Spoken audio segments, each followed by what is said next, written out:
continuei estudando. E até que chegou o ponto que eu fui colhendo essas aprovações, elas foram me dando gás, foi muito bom, mas até que chegou o ponto que, de fato, saiu o edital da Receita Federal.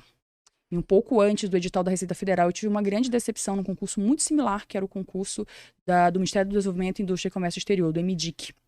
Né? Esse é um concurso também feito pela ESAF. E eu não passei porque eu não fiz o mínimo em inglês, mas a minha nota ficou entre as 50 primeiras. Aí, assim, é uma decepção, mas ao mesmo tempo é uma coisa boa, porque você pensa assim, cara, na banca que eu vou enfrentar, eu tô conseguindo ficar numa boa colocação. Então aquilo deu mais gás, apesar de... Fiquei triste porque eu não fiz o mínimo. Ali, né? Mas beleza. Aí continuei estudando, acho que uns 2 meses depois do MDIC saiu a Receita Federal. E o dia que saiu o edital da Receita, eu posso viver, sei lá, 100 anos. Eu nunca vou esquecer da sensação de olhar aquele edital. Quando eu olhei aquele edital, o pensamento mais frequente na minha cabeça, e esse pensamento ficou assim o dia inteiro martelando, minha vida de concurseiro tem data e hora para acabar. Chegou a reta final. Né? Chegou a hora. Que assim, eu não admiti a hipótese de não passar naquele concurso. Seria assim... não sei, parece que eu vivi a vida para fazer aquela prova. E aí, na hora que saiu o edital, veio com muitas novidades, tinha muita coisa nova para estudar. O que já estava lá eu já tinha estudado, mas faltava muita coisa nova que entrou, mas não era novo só para mim, era novo para a grande maioria das pessoas. Sim. Ok. E aí comecei a estudar. Aí também tirei férias, aí entrei naquele modus operandi assim de tudo ou nada, né? Só estuda, Esqueceu só estuda. Tudo assim. Até os filhos dessa época ficou assim meio pai que cuide. Foi assim uma coisa que eu fiquei assim alucinada. Estudava. Eu não sei quantas horas eu estudava, porque eu estudava tudo que dava. Assim, eu só fazia as necessidades básicas do ser humano e estudava, né? Óbvio que eu ainda tive que trabalhar algum tempo, mas eu consegui licença... Domingo a domingo. Domingo a domingo. Não tinha. Edital não tem. Um dia de folga é saudável. Pós-edital não é saudável. Tá? Pós-edital, não adianta você querer manter uma rotina saudável no pós-edital. Isso não existe. Pós-edital é tudo ou nada. Você tem data e hora para fazer a prova. Você só pode fazer até lá. Depois que passou, na segunda-feira já acabou. E você sentia que o pós-edital mudava? Porque bate aquela adrenalina muda que a gente muito. aguenta um ritmo que não aguentaria no ritmo. Muda muito. Porque você tem... Exatamente porque você tem um deadline. Aí muda. A sua postura, a sua energia. Tudo muda. Sabe que vai acabar, né? E aí, não, mas isso também aconteceu nos outros editais, eu sempre fiquei assim, estudei mais no pós-edital, mas como o da Receita nunca foi. Porque o Receita Federal era o edital da minha vida. Era o cargo que eu queria, que eu sonhava, foi ele que movimentou tudo na minha vida, que fez eu transformar tudo que eu tive que transformar pra ficar aqueles 3 anos e pouco estudando. Porque nesse momento eu já tinha quase 4 anos de estudo. Era muita coisa. E aí estudei tudo que eu poderia. Tomei algumas decisões erradas no pós-edital, de estratégia de matéria, ok, mas estudei. Dentro do conhecimento que eu tinha, tudo que eu pude. E aí quando chega na última semana, começa a bater o desespero, né? Porque você pensa assim, cara, ainda falta muita coisa, não tô segura nisso, tô segura naquilo. E se não der certo, e se não sei o quê. Aí, na minha cabeça, eu comecei a pensar assim, não, tudo bem. Se não der certo, não tem problema. Que para a fiscal não estudo nunca mais. Eu vou estudar pro TCU. Tipo assim, sabe aquela coisa assim, só pra dar aquele alívio, assim, na sua cabeça, sabe? Pra dar aquele alívio. Aí eu peguei e fui fazer a prova. E a prova da Receita eram 3 dias nessa época, né?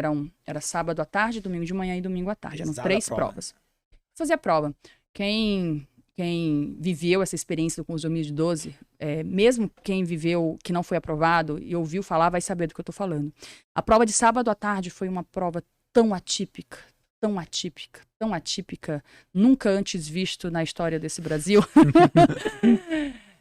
que a gente saiu da prova, eu saí da prova assim, eu desci as escadas chorando, porque primeiro que não deu tempo de fazer toda a prova, e era uma prova muito diferente de tudo que a gente já tinha visto, assim. Eu ficava pensando, meu Deus, cadê o material que eu estudei? Cadê as coisas que eu estudei daqui, sabe?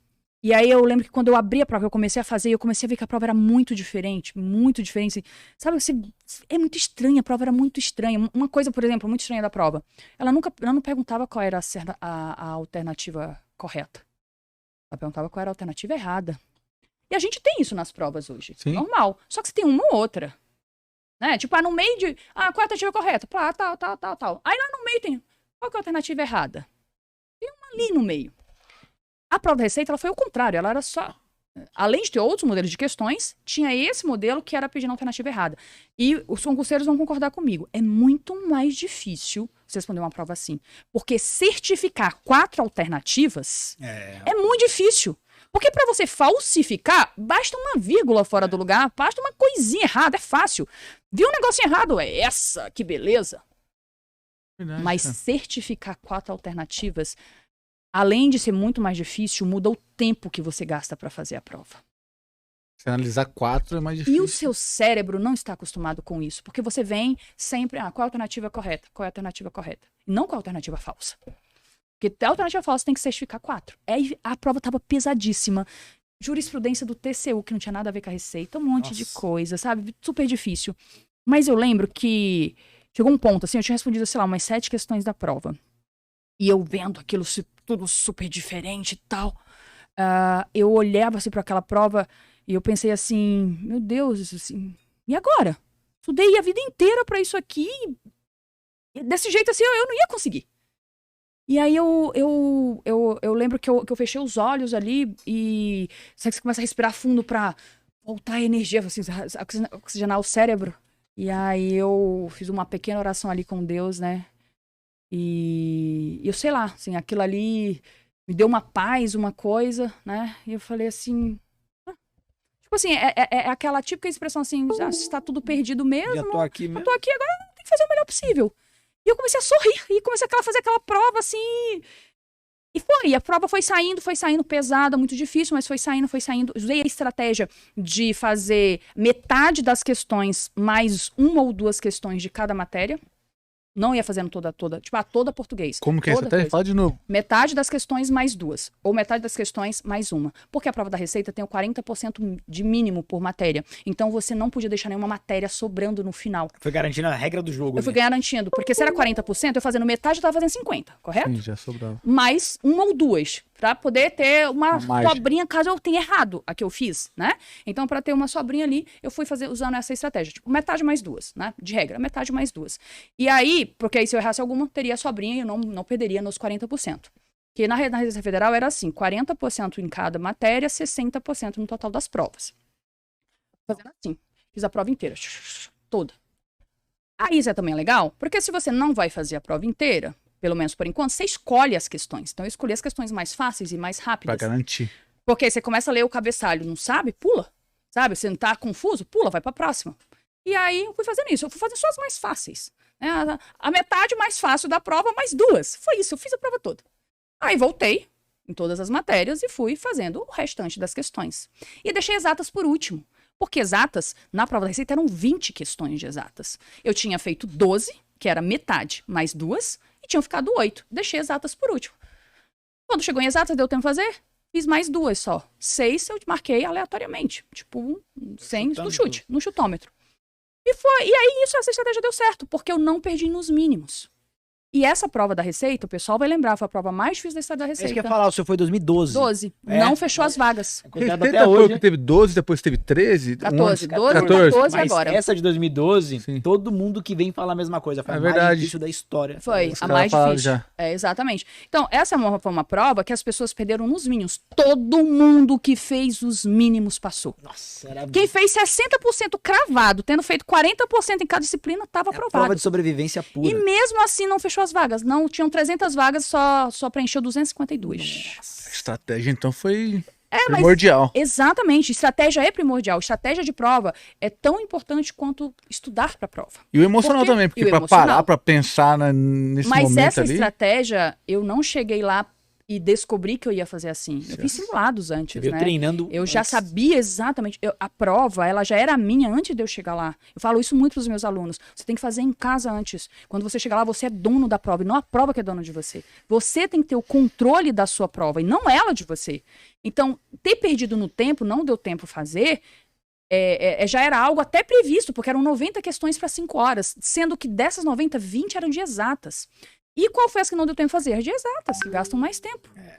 Mas se eu tivesse feito as 6 de exatas que eu deixei lá, nem sabia fazer algumas, tá? Mas se eu soubesse e fosse fazer, eu teria perdido 3 de direito em cada uma de exatas que eu ganhasse. Tá fora do jogo. Então, entendeu? Não Acertou alguma das 6 ou não? Das 6, acertei uma. E das 14 que eu fiz consciente, eu errei uma.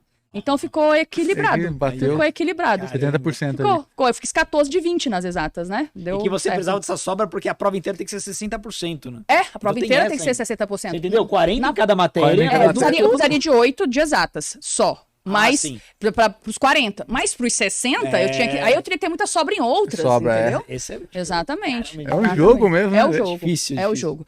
Mas o jogo deu certo, né? E aí eu fui aprovada. Quando saiu o resultado da primeira etapa, eu fiquei na posição 88, 86, 88 dos 300, né? Que na verdade só foram aprovados 252. E aí veio a discursiva. Aí terminou a prova, fomos estudar para a prova discursiva. Detalhe, a prova discursiva, e eu gosto muito de contar isso, porque é uma experiência muito boa para quem vai fazer discursiva. A prova discursiva, eu não tinha medo. Eu tinha medo só de não saber o assunto. Porque eu sabia escrever. E aí eu fui fazer a prova. Eu fui fazer a prova discursiva tendo estudado todo o conteúdo, só que tinha um conteúdo que eu não tinha estudado. Não estudei para objetiva e também não estudei para discursiva, que era um conteúdo de auditoria governamental. Porque na nossa prova não caiu auditoria governamental, só caiu auditoria. Eu já tinha estudado tudo quando saiu o edital. Todo auditor já tinha estudado. Aí, a ESAF colocou um último ponto lá, chamado auditoria governamental. Falei, mas a gente não faz auditoria governamental, Receita Federal A não faz. pertinência com a função. Isso aqui. Aí eu não estudei para a prova objetiva. Aí eu falei, bom, se nem caiu no objetivo, na discursiva é que não vai cair mesmo, né? Sim. Tipo, um tópico de auditoria governamental, a gente não faz auditoria governamental, a gente faz auditoria do contribuinte. Fui para a prova discursiva. Nossa prova discursiva, ela valia 120 pontos. 60 pontos era um tema, que você tinha que escrever 60 linhas. Aí eram 3 questões de 20 pontos, para dar 60. 60 linhas? 60 linhas. Caramba. E aí eram 3 questões de 20 pontos, para você fazer também em torno de 20 linhas cada uma. Quando eu abri a prova discursiva, o tema que valia 60 pontos era auditoria governamental. Puta merda. Esse era o único medo que eu tinha na vida. De ter que fazer uma prova discursiva sobre um assunto que eu não conhecia. Porque eu sabia escrever. Mas... Se não tem assunto, né? E era metade da prova. E 50% na discursiva, você tá fora. Quando eu olhei aquilo, eu falei, não é possível que eu ainda tenho que passar por mais essa pra essa prova. Não é possível. Aí eu li as 3 questões, né? O assunto das 3 questões de discursivas. 2 eu sabia super bem. Uma, não tinha a menor ideia. Falei, lascou, porque não vai fechar as contas. Eu precisava de 50%. Porque eu preciso de 50%. Não vai fechar as contas. Eu falei, só tem uma saída. Vou mentir com muita propriedade.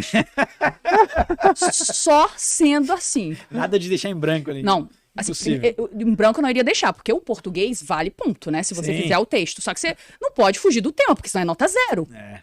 Aí o que foi que eu fiz, gente? Isso vale muito para discursiva, ó. Você sempre vai ter noção de alguma coisa. O examinador, ele não é uma pessoa da matéria. Quem estava corrigindo a prova de auditoria governamental não é um professor de auditoria governamental. É um professor de português, que ele sabe as palavras-chave que precisam estar ali. E aí, o que eu... Isso é interessante, pô. Você só precisa das palavras... Ele precisa encontrar, ter ideia, pertinência temática com o que está escrito ali. Aí eu fui fazendo meu texto, muito bem escrito. Essa questão de auditoria governamental tinham 7 itens para você desenvolver. E aí o que eu pensei? Eu estudei toda a auditoria, não estudei?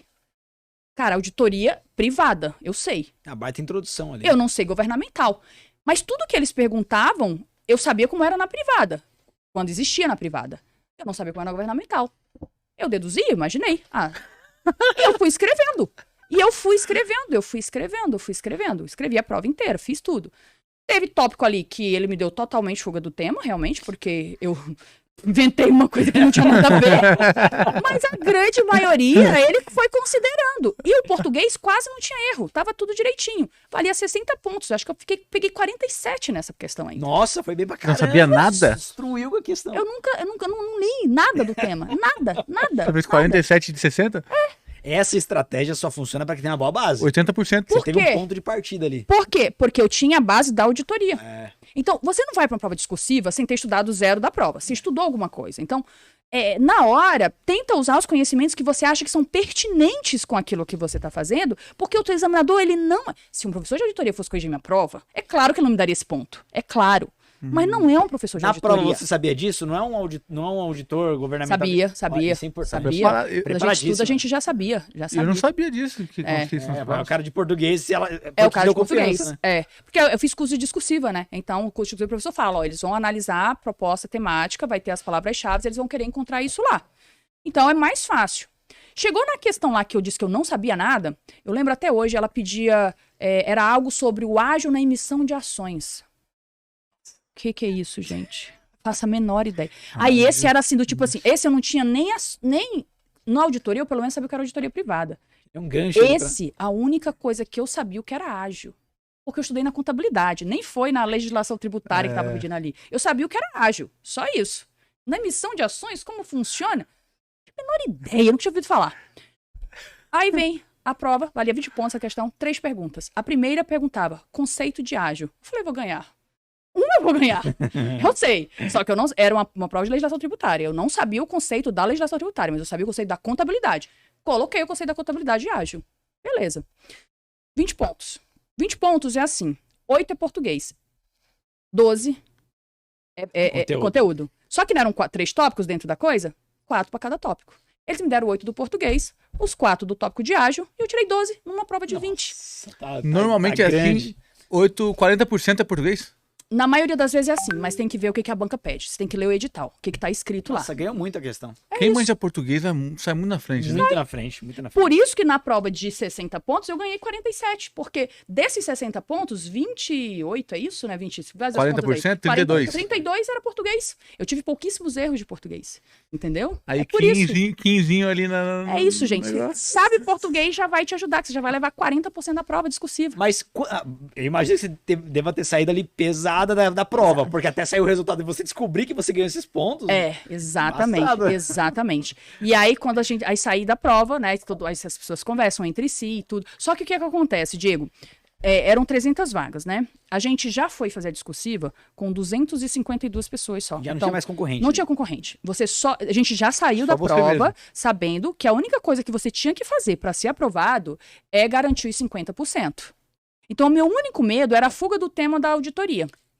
Por quê? Eu sabia que com o português eu garantiria os 40, ou quase isso. E eu sabia as 2 questões inteiras, as outras 2 que eu não falei delas, eu sabia elas. Então eu tiraria, se não os 20 pontos, tiraria próximo disso. Como de fato eu tirei. Então, assim, no final das contas, a minha média ficou da discursiva ficou entre uma das 10 melhores do meu concurso. E aí eu ganhei várias Detonou. posições. Aí eu vim de 80 e pouco para 60 e pouco, né? Mas aí isso já é só firula, porque isso já estava aprovado mesmo, né? Mas adianta muito, porque a Receita Federal, pela sua colocação, você escolhe a vaga, né? Nossa. Ao invés de ser a 80 e pouco, eu escolhi, eu fui a 60 e pouco, né? Ganhei, 20 então... pessoas. 20 pessoas para não atrapalhar minha vida e escolher a cidade que eu queria ir, né? Mas Então... A sua história foi legal porque, assim, muita intensidade quando saiu o edital da Receita. Você entendeu que era o concurso da sua vida e como você destacou, não foi uma pressão negativa, foi uma pressão positiva. Sim. Você chegou gigante ali. Agora, em um momento que você viu o seu nome como aprovada, qual foi a sensação? Cara, o resultado da Receita saiu 5 horas da manhã no Diário Oficial. Eu acho que já eram umas 6 horas. E lá na minha casa, todo mundo sabia que ia sair o resultado. Então tava todo mundo assim, naquela expectativa grande, sabe? E como eu morava no Pará, por causa do horário de verão, era 5 horas da manhã lá. E na hora que, assim, eu coloquei o despertador pra acordar e que eu acordei, eu comecei a abrir ali. Você fica nervoso procurando. E aí, de repente, eu vi meu nome. Aí eu comecei a gritar, assim, de felicidade. E aí a minha filha, que tinha 10 anos, ela abriu a porta do meu quarto. E ela falou assim pra mim: Mãe, você conseguiu! Eu nunca vou esquecer isso. Porque o olhar dela, de admiração, de entender que as coisas funcionam quando você de verdade paga o preço, não tem preço.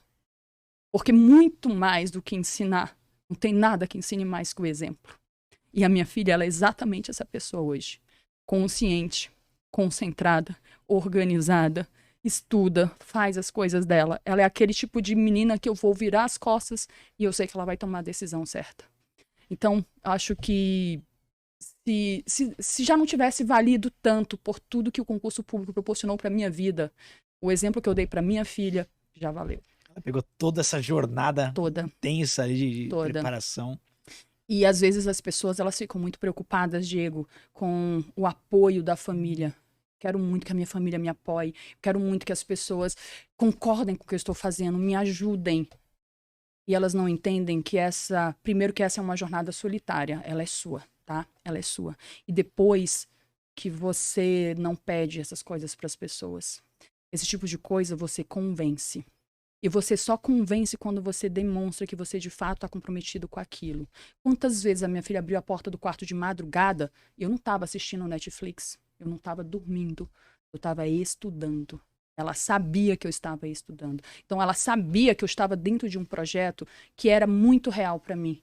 Isso ajudava muito no respeito, na forma como eles me ajudavam, inclusive, a estudar. A minha filha, ela queria falar comigo, ela batia na porta do meu quarto, ela batia e abria. Ela batia e abria. Eu falava assim, mãe, na sua próxima pausa, eu quero falar com a senhora. Fechava e ia embora. Ela nem esperava a resposta. Ela já entendia. Ela já entendia, porque ela sabia que eu ia falar com ela. Mas às vezes, eu já tinha ensinado para ela que às vezes eu tô estudando, eu tô concentrada, e se eu tiver que parar para ouvir, vai me atrapalhar. A não ser que seja muito urgente, né? Caiu, levou uma queda, tá machucado, ok. E ela fazia isso. E aí o meu filho, que era menor, aos poucos também foi entendendo e foi fazendo isso. Então eu tive muita parceria, sim, tipo, dentro da minha casa, para estudar, eu tive ajuda, mas não foi algo que não é o que você pede, não é algo que você fica exigindo das pessoas. Eu acho que você tem que convencê-las. E o que mais convence nessa vida é o exemplo. Você conquistou no final, sua filha foi a primeira a comemorar contigo. Foi ali. a primeira. Eu tô abalado aqui que o principal de tudo não foi o que o concurso proporciona mesmo, o salário, é tudo isso, não. Foi o exemplo pra sua filha que mais te emocionou. Foi jornada, né? Eu fez eu chorar. Não, primeira vez que o cara chora aqui no podcast. Pô, sensacional, hein? Nada é mais importante do que a família. A gente faz tudo pela gente, mas as pessoas até falam assim, às vezes, eu tô fazendo pelos meus filhos, pela minha família. No fundo, você tá fazendo por você. Mas é porque o que é importante para você às vezes é dar para os outros, é proporcionar para si e para os outros isso. Mas é você, é a partir do que você sente. Eu ver minha filha nesse caminho, eu ver meu filho podendo ter a vida que tem hoje, isso traz felicidade para mim. Então, no fundo, você faz por você, é pelo que você sente, porque aquilo te dá prazer. Se você é uma pessoa egoísta e você não quer ver a felicidade de ninguém, você só vai fazer por você mesmo, né? E olhe lá, às vezes você nem tem tanta coragem, porque você não tem aquela motivação de fazer por algo que é maior. Então, é primeiro por você, mas é pelas sensações que aquilo vai te causar e que você vai poder proporcionar para outras pessoas. E assim a vida realmente vale a pena. E muda gerações, né? É um efeito cascata. Todos os seus filhos, os filhos dele viram exemplo. Aquilo se perpetua. E ali você aposentou sua vida de concurseira. Ali eu aposentei minha vida de concurseira. Nunca mais, chega. É uma fase que tem que acabar, né? Tem que acabar. Tem que acabar.